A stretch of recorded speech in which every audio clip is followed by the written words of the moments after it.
The Grand Covenant is the set of commands all puppets must abide by.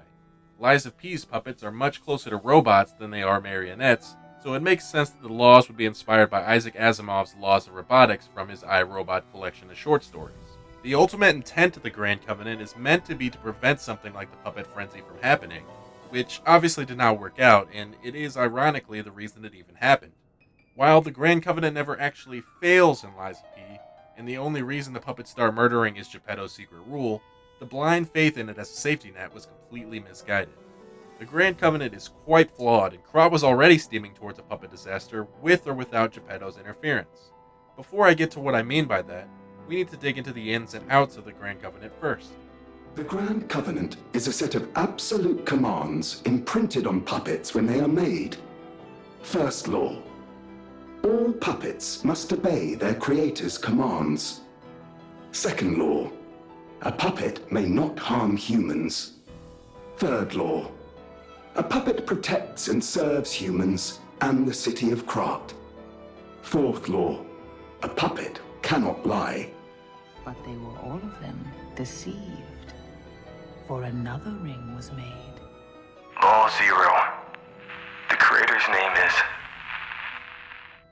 Geppetto. Giuseppe Geppetto. It's not explicitly stated like the Laws of Robotics, but we are given enough information to figure out that this list goes in order of priority. Meaning, if a situation arises where two rules conflict, the puppet should follow the rule with the lower number. For example, Geppetto uses Rule 0 in combination with Rule 1 to tell the King of Puppets to tell the puppets to kill people, burn shit, and fuck school. This should break the second and third laws, but Laws 0 and 1 take priority, so it's allowed. This is why you can have puppets murdering in the streets, but also piling up outside the hotel because they can't lie. The Grand Covenant is still intact and working as intended. Beyond Geppetto's malfeasance, it's also why Krot can have things like soldier puppets or police puppets for forcefully breaking unions in defense. Although Geppetto abused it and utilized it to do terrible things, Law 0 did something that needed to be done to keep order going forward. Define creator. Without Rule 0, who is the creator referenced in Law 1? Is it who put them together? The president of the company that built them? The guy that holds the patent for its design? The term is just vague enough that puppets have enough room to reason themselves into some mischief. Sure, maybe in a vacuum nothing will ever come of this oversight and everything will be okay forever.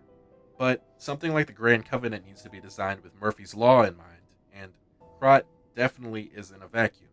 There's a fair number of factors increasing the danger of this exploit. The ever-increasing ego awakenings, a substantial amount of disgruntled current and former factory workers, evidence of puppets starting to discover religion, and most puppets are being built more and more by puppets at this point. So whether by an act of sabotage, faith, or transposed reasoning, there was a storm brewing on the horizon. With puppets being more and more involved in making other puppets, I don't think it's too far of a leap for some of them to reason themselves into free will. Puppets create puppets. Therefore, puppets are the creator. I am a puppet, therefore, I am creator. This idea spreading basically leads to puppets doing as they please, and the game has mentions of puppets taking note of the atrocities against them. To quote Susan Calvin in Little Lost Robot, all normal life, consciously or otherwise, resent domination. If the domination is by an inferior, or by a supposed inferior, the resentment becomes stronger. The I, Robot short story Reason gives a pretty good look at what could happen if puppets develop a religion. The robots on a space station have begun to ignore human commands because they have decided they are irrelevant beside the power supply of the station, who they have deemed master and have begun worshipping as their god. The station's coordinating robot, QT-1, is declared a prophet and therefore has authority to order the other robots in the name of the master. There is no master but the master, and QT-1 is his prophet. It works out fine in the end because Asimov's law against harming humans comes before the law for obeying orders, so they still can't hurt humans even with their alternative interpretation of the laws of robotics. No such luck for Krot. Under the Grand Covenant, if they decide Master says something like, cleanse everything with fire, you won't have to tell Foucault twice. Geppetto took the flaw he created and made Law 0 so he alone could exploit it.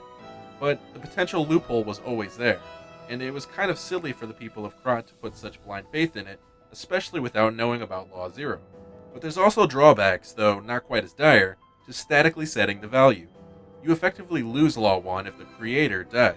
Puppets are either stuck doing the last command they were given if it was an indefinite task, or you lose an important failsafe and loophole. Krot's police and military forces are functionally worthless without Law 1, as they can't be ordered to override Law 2 and harm humans. The ability to quickly solve any tricky issues like the ones in iRobot with brute force do as I say goes away too.